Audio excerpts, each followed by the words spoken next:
As a travelling photographer, I find visiting other countries fascinating. There seems to be nowhere we, the photographers, haven't been.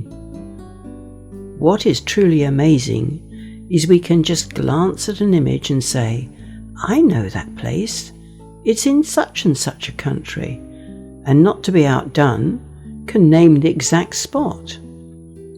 The following images will, I am sure, be recognised, whether they be near to home or the other side of the world.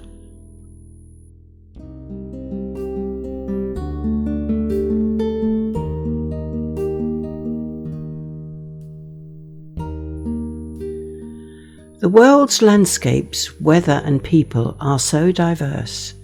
It's brilliant to be able to choose where to go and what type of photographs you wish to take. Whether it be green landscapes, deserts, water, snow, different cultures, or the perhaps unusual buildings, it's all there for the asking.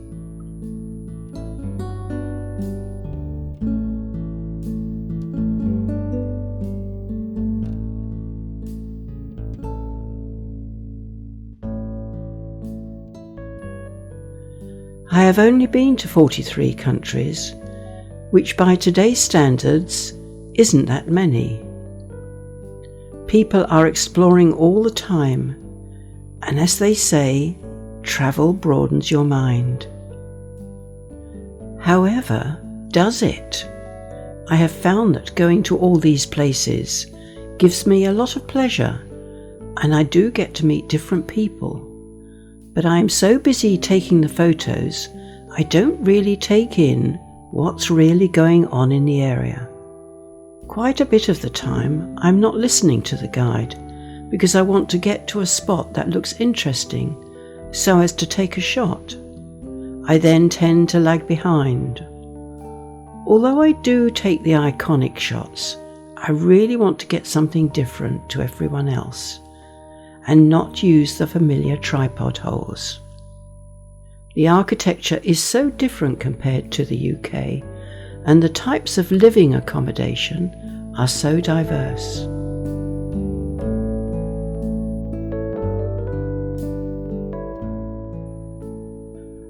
But isn't this world wonderful? How is it that we all are so different? Obviously, weather plays an important part as to how people live and the way they work. The people and their culture is probably the most fascinating, and trying to capture that in a photo is so difficult. I do now marvel at the different ways of life I've encountered and the way they cope. When it comes to working conditions, it makes me consider when I was growing up. I would have never known how people lived in other parts of the world. Travel is changing all the time.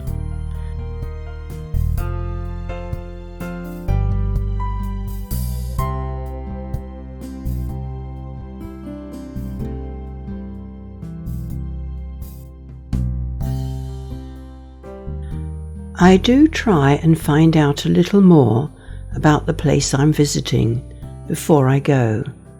But that doesn't always work.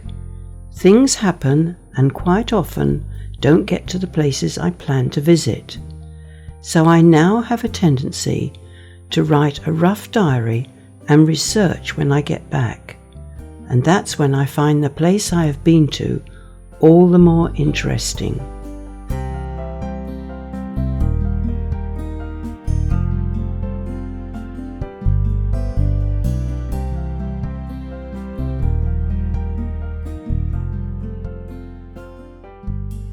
All over the world, we use the same types of transport, to a certain extent, and yet again in each country so diverse.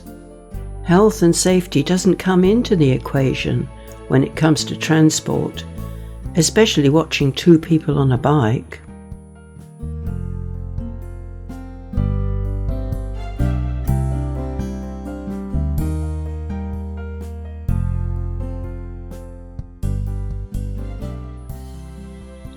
It's great to see children playing and I have always found that most of them do go to school and seem to learn English.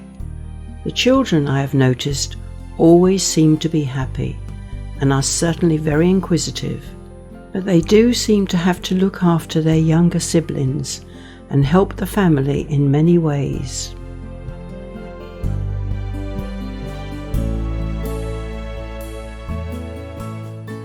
So many things are changing in far-off places, and I often wonder if it's a good thing.